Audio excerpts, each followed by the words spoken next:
externa. Se der tempo, eu vou voltar a isso depois. Continua havendo, ainda que em menor proporção. Eu tenho conversado com o Carilza, com o Aldo, com o Bob, que foram os nossos últimos coordenadores de área, sobre o quanto o Conselho Técnico Científico da ACAPES, que é um lugar de muita disputa, historicamente carrega preconceitos contra a humanidade. Eu diria, sempre teve, isso e não é só na ACAPES, né? No CNPq, na FAPESP, né? Quase todo lugar. Mas eu diria, talvez nós nunca tivemos um CTC tão horizontal e com pessoas com tamanha sensibilidade de perceber que são ciências diferentes, como este atual. Estou muito feliz de ter a oportunidade de estar convivendo com aquelas pessoas nesse momento. Os colegas das exatas e tecnológicas, das ciências da vida e da saúde, estão muito sensíveis a compreender que são ciências diferentes, não é? Que precisam de recursos, mas têm que ser respeitadas. Claro, no frigir dos ovos é na cotovelada, porque nós estamos disputando o pouco dinheiro que a ciência tem. Mas as pessoas estão mais, de fato, acho que a palavra melhor é sensibilizadas para isso. A internacionalização ou a inserção local? Isso não é ou isto ou aquilo, é isto e aquilo, né? Vou voltar isso já adiante e falar um pouquinho sobre os impactos. Não vou falar detidamente sobre tudo isso, mas vou tentar chamar a atenção de alguns desses aspectos. A primeira das preocupações que eu tenho com relação à coisa do futuro é que nós estamos falando, e devemos falar na dimensão de ampliar a quantidade de acesso à pós-graduação, mas precisamos também discutir as condições de qualidade da pós-graduação. O sistema de avaliação, essencialmente, ele tem esse papel. Ele vai autorizar um mestrado novo, ele vai autorizar um doutorado novo, quando há garantia de qualidade. Nós acabamos de aprovar 3 mestrados novos, mas nós tínhamos 32 pedidos de mestrados novos. Nós recusamos 29. Só aprovamos 3. Doutorados é mais fácil de aprovar, porque normalmente já é um curso que já tem mestrado, né? Aí as pessoas já sabem como fazer aquilo. Gostaria de ter aprovado mais, mas não há garantias plenas de qualidade. Aí você não pode aprovar. Porque se nós temos aí mais de 2 milhões de professores para formar na educação básica, só para ficar com esse público, não dá para formar de qualquer jeito, não é?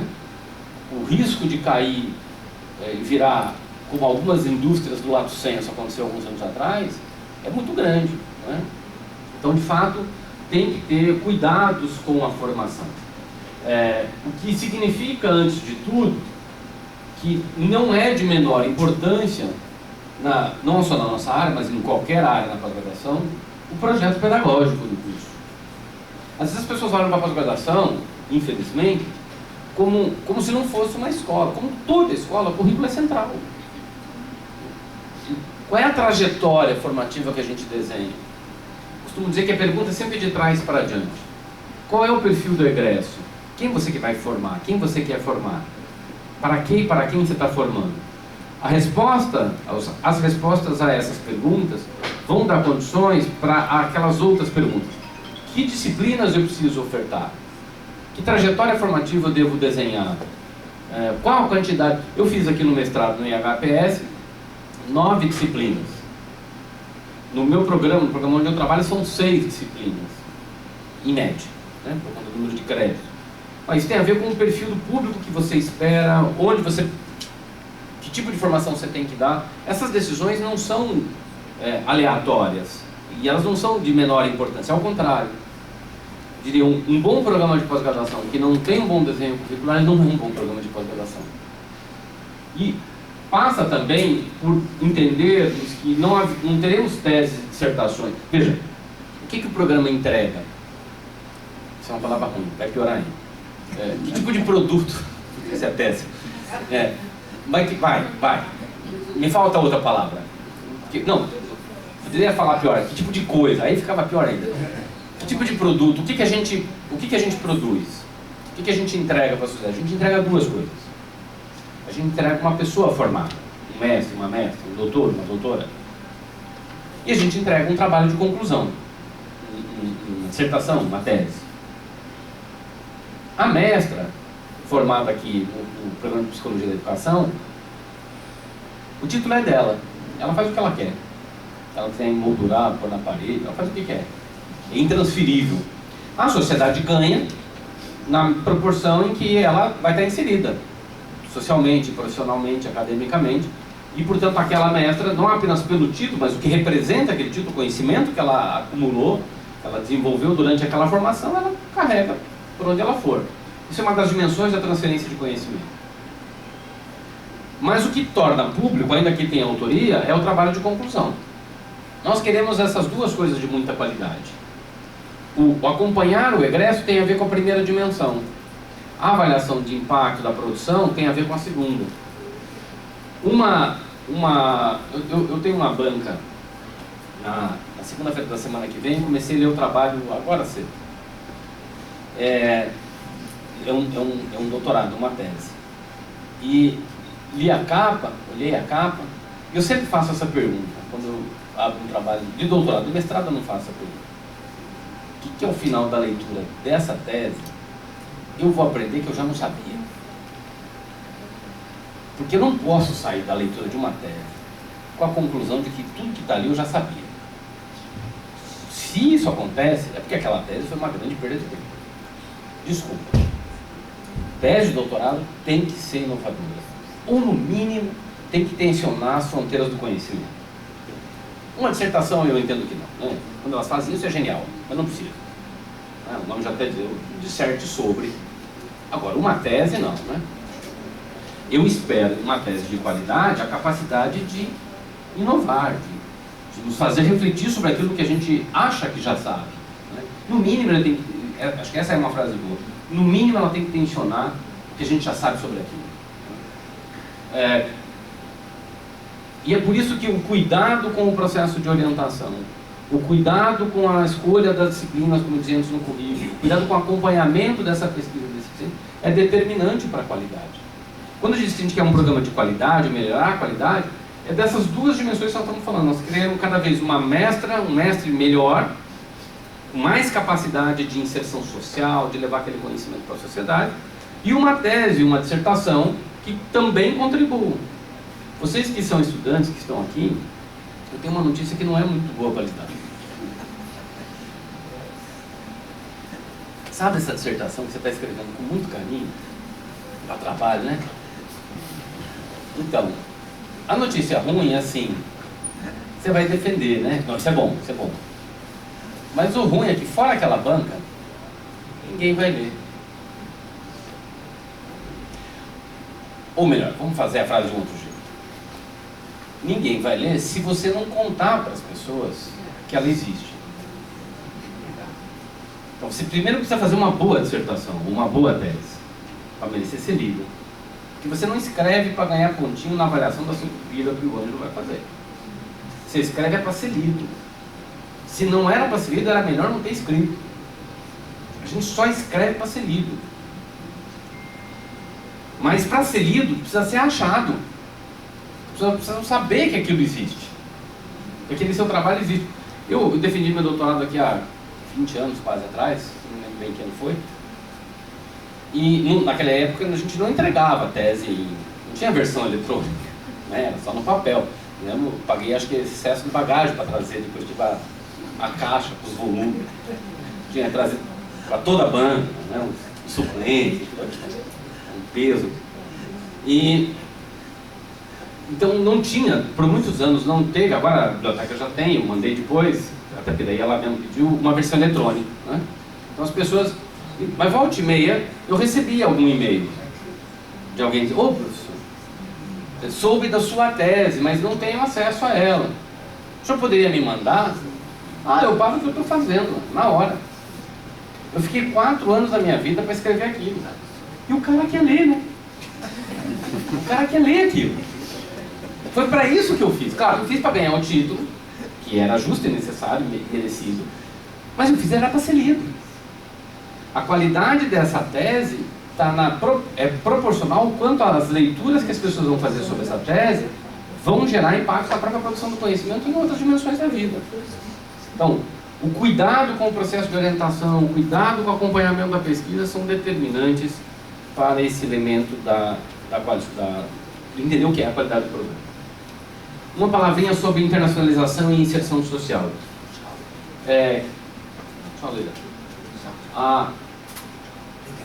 Não tem que internacionalizar o programa. Tem uma notícia boa, e vocês são o primeiro programa para quem eu vou contar isso.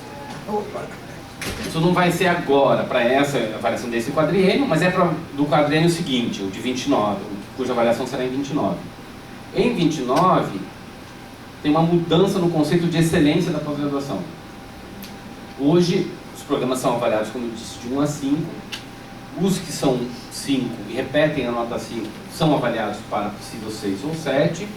E é classificado como 6 ou 7 programas que têm muito bom desempenho internacional, diante da internacionalização.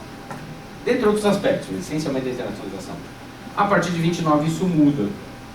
6, na nossa área, passa a ser um programa de distinção sem necessariamente internacionalização. Então, um programa com forte liderança nacional, com grande impacto social, ele pode ser 6. Então, a ideia de excelência não está vinculada à internacionalização mais. O 7 continua sendo exclusivo para quem tem internacionalização muito sólida. Mas o 6 já não mais. Hoje nós temos vários programas excelentes que não são 6, porque não tem uma internacionalização consolidada, apesar de serem muito, muito, muito bons. Não é? Mas, a despeito disso, a ideia de internacionalização não é só para responder um modelo avaliativo. Todo programa de pós-graduação deve procurar, no limite das suas possibilidades, ir para o mundo e trazer o mundo a si. Para mim, internacionalização é isso. Para nós, é isso. O quanto você consegue, na sua disciplina, na sua pesquisa, dialogar com o mundo. E o quanto você consegue levar para o mundo essa formação e especialmente essa pesquisa. Eu dizia há pouco, você escreve para ser lido, pelo próximo e pelo distante. Nós queremos que a sua dissertação, que a sua tese, que o seu relatório de pesquisa sênior, para quem é docente, chegue a todo mundo, a quem está aqui do lado, a quem está aqui em São Paulo e a quem está do outro lado do planeta. Então, internacionalizar, a CAPES trabalha com 4 dimensões de internacionalização. A mobilidade, as pessoas irem e virem, né? Hoje com os recursos de tecnologia, criou-se esse conceito de mobilidade em casa, que eu sempre achei muito estranho. Né? Mobilidade em casa para mim é pegar trânsito no corredor, saindo do quarto para o escritório. Enfim, receber e enviar pessoas, isso tem um custo, né? Isso é caro. De fato, isso tem um pedaço bem caro da internacionalização. A pesquisa internacional, que não é necessariamente uma pesquisa financiada, claro que se financiada é melhor, mas que tenha parceria com colegas de outros países. Derivado da pesquisa, a produção intelectual, seja a produção intelectual tua no exterior, seja a produção intelectual, mesmo que no Brasil, com parceiros estrangeiros. Quando você escreve um artigo com parceiros, deixa eu dar um exemplo. Você vai para um evento da Rede Estrada, Rede de Estudos do Trabalho Docente, é uma rede importante que tem aí na América Latina. Você vai para o evento da Rede Estrada e você vai apresentar um trabalho sobre o perfil do professor da educação infantil em Santo André, São Paulo. E vai lá, apresenta o trabalho, né, teu paper e tal, e ali tem assistindo um cara lá do Equador, e ele fala, nossa, é muito parecido com o que eu faço lá em Quito. Aí ele vem te procurar, você toca WhatsApp com ele, conversa um pouco, fala, olha, meu trabalho é bem sobre isso, só que lá em Quito. E aí você começa a trocar umas ideias e vê, vamos fazer um negócio junto? Mas eu não tenho dinheiro, eu também não. Vamos fazer assim, você faz lá, eu faço aqui, a gente troca as impressões. Né? Começa assim. Num outro evento, aí vocês fazem já um trabalho comparado. Num outro evento da Rede Estrada, vocês já vão apresentar o trabalho juntos. Aí abre um edital lá do CONICIT do Equador, ou aqui do CNPq, você submete, consegue um dinheirinho, dá para ir uma ida, dá para uma vinda. Isso vai se constituir. Aí no outro encontro da Rede Estrada, vem um cara do Chile que também se interessa, você começa a conhecer as pessoas. É assim. A mobilidade era o evento, a pesquisa que você vai fazer junto, a produção. E aí, esse trabalho vai gerar um artigo que você publica na revista, no caderno de pesquisa da Fundação Carlos Chagas. Você e o colega lá do Chile, ou do Equador. Esse produto, para nós, interessa muito como expressão da internacionalização. Mas não está num periódico estrangeiro. Mas não é o que... O elemento que comprova que isso é internacional é a coautoria, porque significa que isso veio de uma pesquisa internacional. Mas é claro que a internacionalização só funciona com apoio institucional, né, por causa do custo disso. Mas a gente sabe que tem barreiras linguísticas, tem barreiras culturais, não é fácil, né, a fragilidade da formação em idiomas estrangeiros, né, a gente sabe que isso tudo é muito complexo, mas a gente precisa enfrentar isso de qualquer maneira. Sem se esquecer da importância da inserção no território. Os nossos programas, todos, do maior programa que a gente tem em número de docentes e de discentes, que é o da Unicamp, aos menores programas que a gente tem no Brasil, todos estão fortemente inseridos no território. Então, o menino que está fazendo mestrado ali em educação na Unicamp, ou aquele que está fazendo o doutorado na Amazônia, lá no Educanorte, lá em Manaus, dominantemente estão fazendo pesquisa sobre educação naquela região, naquele lugar. E isto, muito da grande contribuição que Clarisa deu no debate sobre inserção social, da importância da pós-graduação estar inserida socialmente, está vinculada a isso. Algumas áreas, claro, Manaus tem muita vocação de inserção social, que tem a ver com a natureza do que nós estudamos e com o perfil do nosso público. Portanto, eu não quero olhar para o mundo. Não pode, você tem que olhar para o mundo, mas sem se esquecer da âncora, da vinculação do território que a gente tem.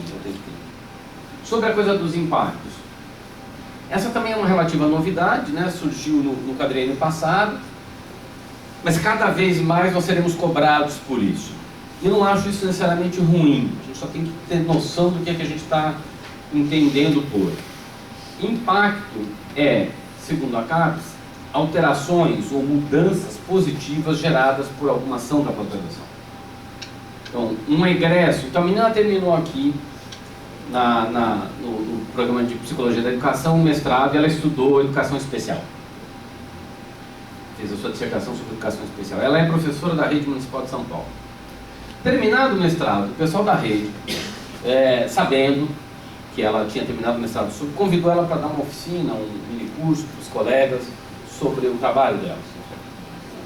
E aí, ela faz, as pessoas gostam, isso chama atenção. E aí convidam ela para ir para a delegacia regional, núcleo regional, não sei como chama aqui, ou para a própria Secretaria Municipal, divisão, né? Isso é um forte impacto social do egresso. A trajetória profissional dela, isso é um forte impacto social do programa, né? Mensurada pelo destino do egresso. Mas o mesmo pode ser dito em relação ao alcance que a dissertação teve, né? Onde ela chegou, quem leu, como a usou, né? Outro dia uma colega estava relatando, uma colega coordenadora de um programa estava relatando uma coisa muito, muito bacana. Eles organizaram uma coletânea de livros, na verdade uma coleção com 3 coletâneas, com 3 livros, com trabalhos de egressos, de 5 anos, 10 anos, sei lá, tanto tempo do programa. Na comemoração, acho que era dos 10 anos do programa. Pegaram, não sei se fizeram uma seleção de textos, não sei, detalhes eu não sei. Tinha um recurso da Fundação de Amparo à Pesquisa, fizeram. Só que a Fundação de Amparo à Pesquisa falou, mas esse livro tem que chegar nas pessoas. E eles publicaram, acho que uns 20 mil. Acho que nem Paulo Coelho tem tiragem desse tamanho. Não é? Antigamente vinha escrito, né, nos livros de tiragem, hoje isso não existe mais, né? Por quê? Eles mandaram, a Fundação pagou aquilo para mandar para cada professor da rede estadual de ensino. Cada professor recebeu aquela coleçãozinha. Então, isto tem um impacto social astronômico. Esses docentes, aqueles artigos todos publicados num periódico, poderiam ter um impacto acadêmico forte, mas provavelmente não teriam um impacto social forte. Porque aqueles professores que tiveram acesso àqueles livros, na sua ampla maioria, não teriam acesso àquela produção se não estivessem aqueles livros chegando na sua casa. Isso não quer dizer que o livro é melhor, ou que o periódico... Não, são coisas distintas, né? Porque são impactos distintos. O programa de pós-graduação, ele pode focar em impactos acadêmicos, pode e deve. Nós produzimos conhecimento para impactar na geração de novos conhecimentos. Mas também queremos impactar a sociedade, a cultura, a educação, né? Isso nos interessa sobremaneira saber. Então, é uma falsa questão, e esse é um tema polêmico para o futuro, já é hoje, para o futuro talvez mais, essa ideia de que é melhor a gente escrever livro ou é melhor a gente escrever artigo. É uma falsa questão, na verdade. Porque não é ou a gente faz isso ou a gente faz aquilo. Se a gente escreve é para ser lido. Se a melhor forma de ser lido é colocar isso num livro, faça. Se a melhor forma de fazer isso para chegar no leitor é por meio de um artigo num periódico, faça. É claro que aquele que produz pesquisa não está desculpado de não escrever um artigo. Todos temos de escrever um artigo. Por quê? Porque o artigo circula. E você produz conhecimento para impactar a construção de outros conhecimentos também. Não só para isso. Talvez nem prioritariamente para isso, mas para isso também. Então qualquer pesquisa. Você não faz a pesquisa para saber mais. Você faz a pesquisa para saber mais e para dar a saber. Para contribuir com o conhecimento do outro. E é por isso que você tem que relatar. Insisto, fez a pesquisa e não gerou artigo, na verdade não sei por que fez a pesquisa, então. Só para, pelo meu deleite, queria saber mais sobre. Muito bem, durma com isso então. Né? Mas não venha querer o reconhecimento da comunidade acadêmica por uma coisa que você fez que a própria comunidade acadêmica nunca soube. Livros têm... Nós entramos num cenário muito complicado com os livros, provocado por nós mesmos. Nós, não da educação só, nós a comunidade acadêmica. Porque livros passou a ser... Como é que funciona? Você terminou uma pesquisa, você liga lá para a Marli, minha amiga lá da editora Atlas, editora comercial da Sasnoal, é séria, mas muitas não são, essa é séria. Tem conselho científico e tal, comitê editorial. Você liga para a Marli e fala, ô Marli, eu tenho um livro aqui. Manda aí para eu ver. Ela vai mandar para avaliar ali e tal. Ah, tá bom, 10 mil. Ah, tá bom, 10 mil. Eu separei um dinheirinho lá do projeto, vou fazer. Ela vai imprimir 107 exemplares. 7 ela guarda para ela. Não existe mais estoque no Mercado Livre hoje. Por isso que não tem mais tirada. E 100 ela tem entrega, por aqueles 10 mil que você deu. Você comprou um selo e 10 mil unidades. Você faz o que com esses 100 livros? Ah, dá para os teus alunos, obriga eles a ler. Eu faço isso com os meus. Para a sua esposa, para o seu marido. O resto fica naquelas caixas que eu fico guardado em casa, tem várias. Quem não, né? É isso, o livro é isso. Se você entrar lá na Amazon e encontrar o livro do Anjo, que a Marli pôs lá, aquele livro, a hora que você clica para comprar ele não existe fisicamente. A hora que você clicou, sai a ordem de impressão para ela. 3 dias depois ele está na tua casa. Porque esse processo de impressão e distribuição, que antigamente era muito caro, hoje é muito rápido e muito barato. Mas se vender esse livro, a Marli vai ficar feliz. Se não vender, não faz diferença para ela, porque ela já vendeu o livro. O que mudou radicalmente no mercado livreiro é que antes o cliente da editora era o leitor. Hoje é o autor. Entra aí no site da Apres. Você vai ver a chamada principal que a Marli pôs lá. Publique conosco, seu livro conosco. Porque o cliente dela é o autor. Se não vender, não tem problema, já está vendido. Custou para ela 3 mil, ela te cobrou 10, ela teve o lucro dela. Ela te vendeu um selo, um ISBN, e isso. E você realizou o prazer de ter um livro. Já plantou uma árvore, já teve um filho. Fechou a conta. O problema é que a pergunta é, quem vai ler esse livro? Esse é um problema. Porque se for um livro autoral, ou ainda mesmo que uma coletânea, produto de uma pesquisa bem organizada e tal, ok, aí ele tem alguma chance de circular. Mas é difícil circular. Ah não, mas ela me deu um e-book também. Sim, você vai pôr ele aonde? Não existe repositório, gente. Você vai pôr o teu ResearchGate, mas não tem buscador. Ele não funciona como os repositórios de artigos. Você quer achar um livro? Ah, não, vou no Google Acadêmico, você escreve Gestão Democrática, dá 127 mil resultados. Você não vai para a página 2. Você não vai achar nunca o livro do Ângelo lá. Não estou dizendo que não é para fazer o livro. Mas o problema não são esses livros, porque esses são sérios e organizados. O problema são aqueles que a gente induziu, pelo modelo de avaliação, a fazer. Que são coletâneas que, na verdade, não deviam ser chamadas de coletâneas. Aquilo é a junção do injuntável. Aqueles livros que chamam assim, Educação, 2 pontos, Múltiplos Olhares.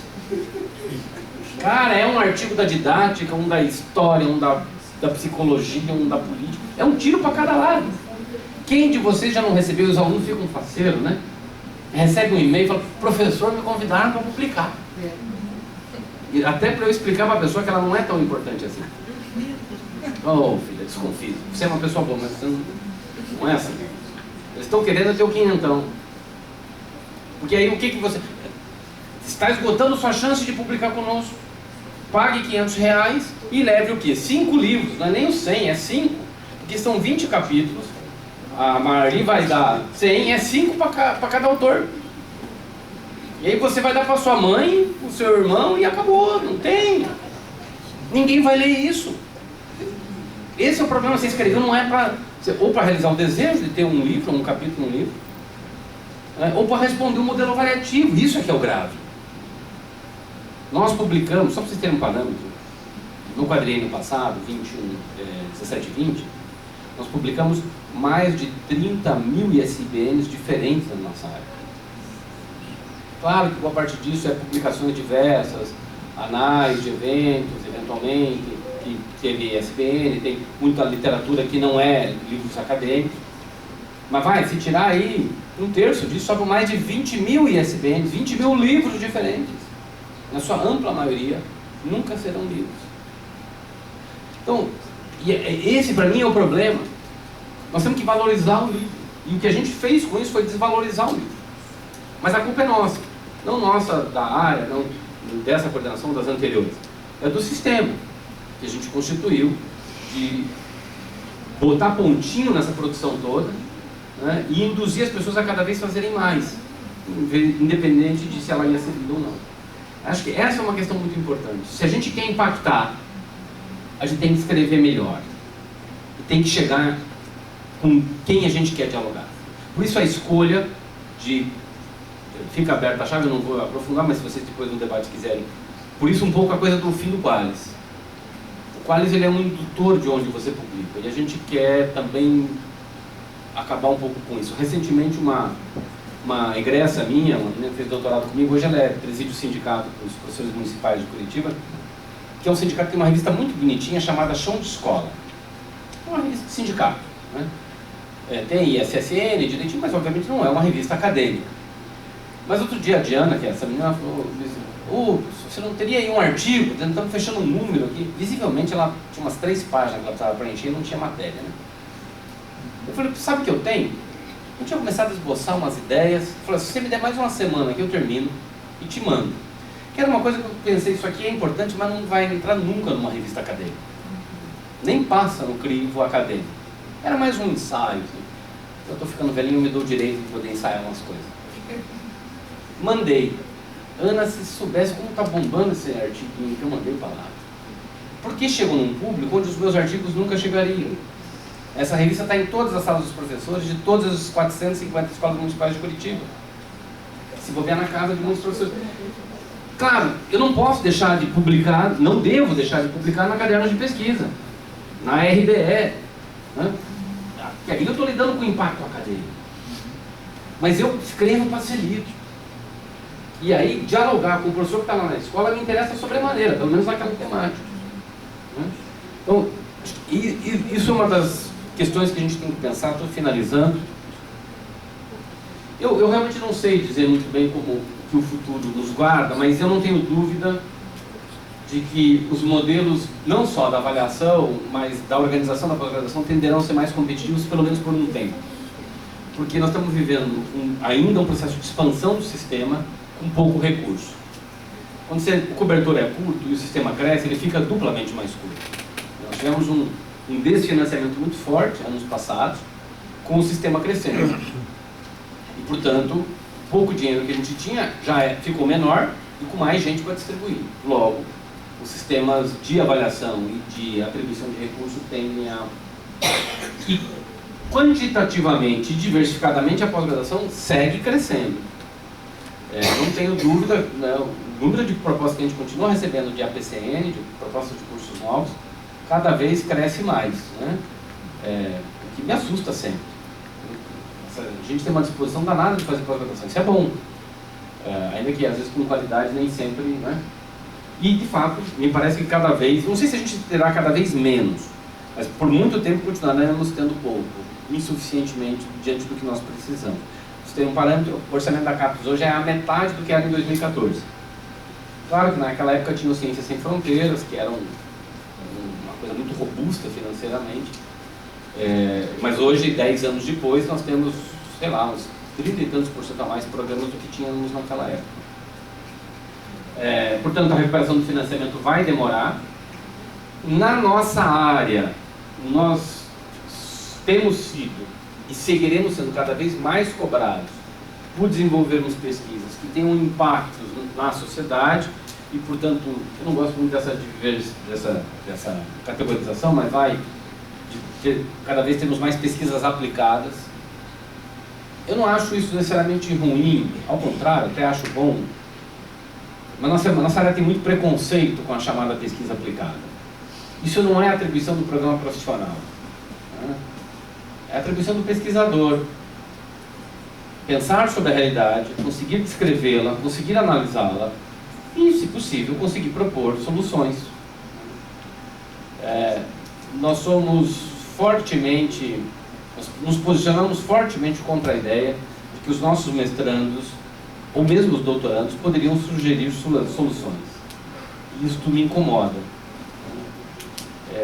Num outro momento, em conversa de bar, eu conto uma historieta, não vou contar agora, até porque o interlocutor não está tão longe aqui da gente. Conversa de bar, onde uma pessoa nos cobrava, porque com tantos programas, a qualidade da educação básica é sofrível. Não tenho dúvida até que ponto a pessoa tinha parâmetro suficiente para fazer aquela avaliação, mas sim, ele tinha razão no sentido de que a gente escreve muita coisa, isso é muito bom. Eu tenho visitado os programas, tem muita coisa criativa, muita coisa bonita sendo feita, mas onde a gente acaba olhando menos sobre o que o resultado dessa pesquisa poderia contribuir por uma estratégia organizacional, pedagógica, educacional. Crescem as dificuldades burocráticas para a gente fazer pesquisa, especialmente nós, está muito difícil entrar em escola, né? Mestrandos não têm conseguido tempo suficiente de passar no comitê de ética. A cidade onde eu moro, a Secretaria de Educação de Curitiba, criou ela própria o seu comitê de ética, que ela só avalia se passar no comitê de ética da universidade primeiro, daí passar no dela. Esse ciclo dá um ano e meio. Daí o menino pode ir a campo, mas daí acabou. Ele já tinha que estar qualificando. Então, não vai fazer mais. Ninguém mais no mestrado vai fazer pesquisa em campo nas escolas municipais de Curitiba. Por outro lado, a secretária de Educação me diz assim, mas o problema é o seguinte, vocês fizeram pesquisa sempre aqui, nos entregaram o quê? Nunca devolveram nada? Então, a gente vai ter que caminhar um pouco nessa direção também de aproximar. E uma atribuição nova vai estar na ficha de 29, já está na ficha de 29, que acho que é muito importante, todas nós, pensarmos de que maneira a gente pode contribuir para a popularização da ciência, para formar pesquisadores desde a mais tenra idade. Concluo aqui agradecendo a possibilidade de dialogar com vocês, né? Nós nunca precisamos tanto de diálogo como nesse momento. Ninguém tem uma solução mágica para a pós-graduação, porque ela é construída cotidianamente por gente como nós, né? Discentes, docentes, técnicos de programas, pró-reitores, estruturas das universidades, que precisamos sentar e juntos e tentarmos encontrar soluções para essas questões. Muito obrigado, ainda temos um tempo, eu espero, para poder dialogar com vocês, sempre à disposição. Obrigado.